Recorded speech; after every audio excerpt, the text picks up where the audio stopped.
Hey guys, what's up? Today I've been checking out SurrounDead, developed by what I believe is a solo dev, released in early access in 2022. It's available exclusively on PC via Steam, and the game is priced at $9.99. Before we start though, in the description is a great deal on NordVPN with a cracking saving, so if you fancy keeping your data private and helping the channel out a little bit, well, you know what to do.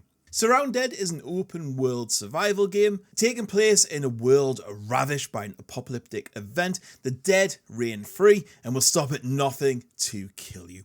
I actually played this game like a year ago to show on the channel, but I didn't really enjoy it. Like after half an hour I turned it off. However, this weekend I'd been looking through the updates and finding something to play, and I thought, you know what, let's go and check it out. And this time things were a little different. As always, let's start with gameplay and a little bit about the story. There's not a load of story here. Set 5 years after a viral outbreak, the remnants of humanity have reverted to a primitive lifestyle, with survival being the primary concern. The game doesn't really have like a linear narrative. It provides more of a backdrop to exploration and like player-driven storytelling. However, there are little quests to help you get started and give you some progress and things to aim for. The core gameplay revolves around survival, exploration, and combat. Players start with minimal equipment, like almost nothing, and you must scavenge for resources, weapons, and supplies to endure the harsh environments and kill them zombies. You know, sort of thing. I mean, you're going to be searching every single nook and cranny. You're going to be looking at every single trash pile,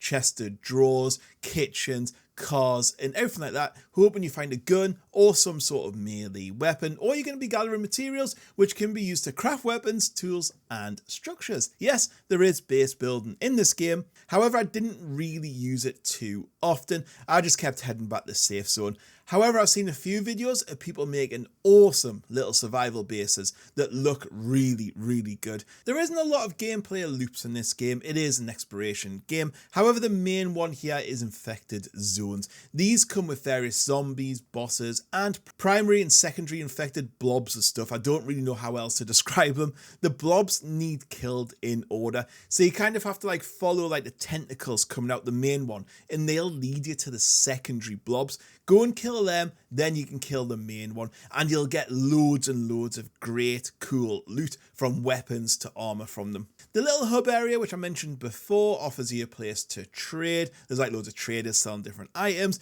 You know, sell the things you found and buy the things you need. There's crafting tables there, and there's beds. So if like me, you hadn't built a base, you could do most of the basic things here. Combat includes both melee and ranged options, with firearms offering obviously a significant power, but at the cost of ammo, which is a bit more scarce. There's also decent customization here as well. You can add scopes and sights and muzzle attachments, and you'll find guns around with like various rarity that have different stats and different things going on. Plus you can also dress your character up in the usual cosmetics. There's like outfits to find, armor and hats and backpacks and stuff like that.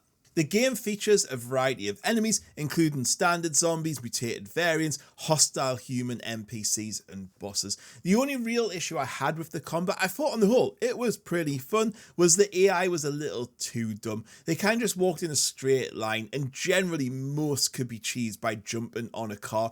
Even the bosses, if you could get up on a bus or ambulance, you could generally kill it quite easy. But you know what? On the whole, a lot of fun. There's also random events that can happen. One of them is like a truck that's guarded by a bunch of bandits, and you take out all the bandits and take all the loot, and it was actually quite fun. The human AI is a bit more fun to fight, only because they've got guns and shoot back. You can also find vehicles which can be repaired and used for transportation and storage, which is handy as sometimes there's quite a distance between points of interest, so it's always worth finding one. I love the difficulty of this game. You can really tweak it to make the map how you like it. I made it so zombies didn't respawn for like, I think it was like 15-20 days or something, so it meant that I could clear a place, loot it, and move on, and know that it was clear for next time. You can also amend things like how often you'll find good loot, good ammo, good guns, the loot abundancy, and the AI. So there's like loads to change it to your liking. You can make it as hard, difficult, or a little bit more easy if that's what you want to do. There's also, of course, hunger and thirst and radiation going on. It's a survival game, of course there is, but I didn't find these too intrusive.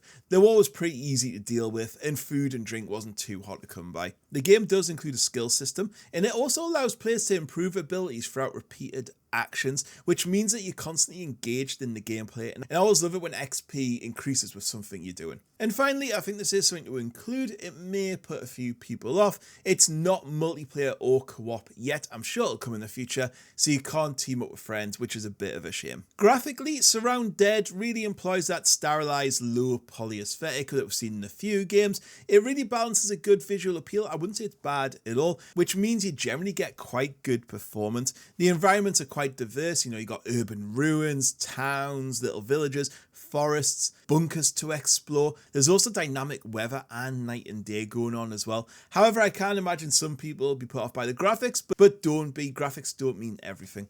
The sound design includes ambient environmental noises. The weapon effects are pretty decent. It is a tad basic, and I would say some repetitive sounds, especially when you're driving a long way. The sound of the engine can get a little bit annoying, but overall, not bad. So in conclusion, SurrounDead offers a really good survival experience. It's got a good focus on exploration, resource management, and combat is decent. Its open world design and its dynamic events out there add some replayability. The crafting is pretty decent. I think it really knows how to have fun, and it's pretty accessible. With all them different difficulty settings, you can really tailor it to how you want to play it. It is in early access, and there's been, I would hate to think how many zombie games have been in early access, but this does continue to receive updates and improvements quite often, so long may it continue. For me, this is definitely added to your wish list, and it's probably close to being a buy if you're into survival exploration games. It's a tenner, it's not much at all.